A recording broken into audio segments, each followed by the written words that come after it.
بنائی نہیں، ہم سے بنوائی گئی ہے. شہباز شریف صاحب بھی نہیں بنانا چاہتے تھے، نواز شریف صاحب بھی نہیں بنوانا چاہتے تھے، لیکن ان لوگوں کے آگے ہمارے جو دلائل تھے وہ کمزور پڑ گئے. اس حکومت میں غیر سیاسی لوگ لائے گئے ہیں. تو سر ایسی کیا مجبوریاں تھیں؟ اگر نہیں بنانا چاہتی تھی نون لیگ تو کس نے جو تھی وہ کن پٹی پر بندوق رکھی اور کہا بناؤ حکومت؟ دیکھیں، جہاں تک تعلق ہے کن پٹی پہ بندوق رکھنے کا، وہ تو آج بھی ہے. اس کی وجہ کہ دیکھیں اب اس سے آگے نکلیں کہ جن حالات میں ہم نے حکومت لی اور بنی بنائی ملی، میں سمجھتا ہوں کہ یہ ایک جذبہ ہے پاکستان کے حوالے سے، جو میں بار بار کہتا آ رہا ہوں، ہماری جماعت کے لوگ کہتے آ رہے ہیں کہ دیکھیں اگر حالات یہ آ جائیں کہ پاکستان کا مالیاتی اداروں سے بھی معاملہ طے ہونا ہو، پاکستان گرداب میں پھنسا ہو، اور جس طرح کا مینڈیٹ 8 تاریخ کو آیا ہو یا لایا گیا ہو، اس کے بعد مجھے یہ بتائیں کہ کوئی خود کو قومی جماعت بھی کہے اور قوم پہ قربان ہونے کے لیے تیار بھی نہ ہو، ریاست کو ماں کہے اور ماں کے لیے وہ قربانی کا جذبہ بھی نہ رکھے. اب جیسے تیسے بن گئی یہ حکومت، اب اس سے آگے کی بات کرنی چاہیے. بات یہ ہے کہ دیکھیں جن خدشات کا ذکر کر کے ہم حکومت میں نہیں آنا چاہتے تھے یا بنانا ہی نہیں چاہتے تھے، وہ خدشات آج بھی موجود ہیں، مگر اس کے باوجود کیونکہ بن گئی ہے. سر وہ کیا خدشات ہیں میاں صاحب؟ وہ کیا خدشات ہیں؟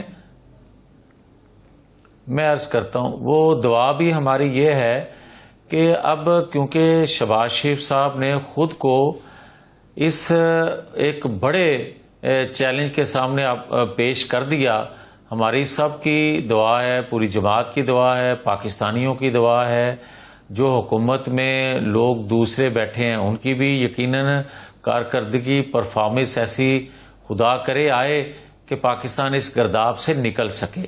مگر جہاں تک مختلف آوازیں اٹھتی ہیں، جہاں سہولت کاری آج بھی میسر ہو ریاست مخالف جماعتوں کو یا لوگوں کو، تو یہ خدشات جنم لیتے ہیں. جس طرح کے بیفور الیکشن 3 دن کے اندر 3 سزائیں کیوں دی گئیں، اور آج آفٹر الیکشن اتنی جلدی کیا ہے کہ آؤٹ آف ٹرن اپیلیں سنی جائیں. اتنی دیکھیں، ہم کبھی بھی اس حق میں نہیں ہیں کہ کسی بے گناہ کو سزا ملے، ہم کیونکہ خود بھگت چکے ہیں. بالکل. مگر ہم یہ کہتے ہیں کہ میرٹ پہ فیصلے ہوں، وہ میرے حق میں آئیں تو مجھے لاڈلا نہ کہا جائے، اور کسی دوسرے کو گناہ گار ہوتے ہوئے آؤٹ آف ٹرن اپیلیں سن کے سیم ڈے ہی سزا معطل کرنا ہو تو پھر اس کو لاڈلا ضرور کہا جائے. یہ طریقہ مناسب نہیں ہے کہ آپ کو بے گناہ ہوتے ہوئے آپ کی اپیل 5 سال نہ لگے، اور جو گناہ گار ہے اس کی اپیل 2 ماہ کے اندر آؤٹ آف ٹرن لگ جائے. کیا اڈیالہ جیل کے باقی قیدیوں کے لیے یہ سہولت ہے؟ نہیں ہوگی. لیکن اور کیا صاحب یہ کیسے ایک شخص پہ میاں صاحب یہ کیسے لاڈلے ہیں کہ جن کی پارٹی تتر بتر ہو گئی ہے، یہ کیسے لاڈلے ہیں جو 9 مئی ایسا 9 مئی ہوا جس نے پورے پاکستان کا نقشہ سیاست بدل کر رکھ دی؟ یہ کیسے لاڈلے ہیں جن کو الیکشن لڑنے میں جگہ جگہ ان کے راستے میں رکاوٹیں کھڑی کی گئیں؟ سر یہ کیسا لاڈلا پن ہے؟ اور آپ سمجھتے ہیں کہ جو 3 دن میں سزائیں ہوئیں یہ آپ لوگوں کو ڈیمیج کرنے کے لیے تھا؟ دیکھیں بات یہ ہے کہ یہ ویسے ہی لاڈلے ہیں جیسے 2011 میں لائے گئے تھے. یہ ویسے ہی آج بھی لاڈلے ہیں جس طرح 2018 میں RTS بند کر کے اس کو لایا گیا. یہ اس طرح کے ہی لاڈلے ہیں.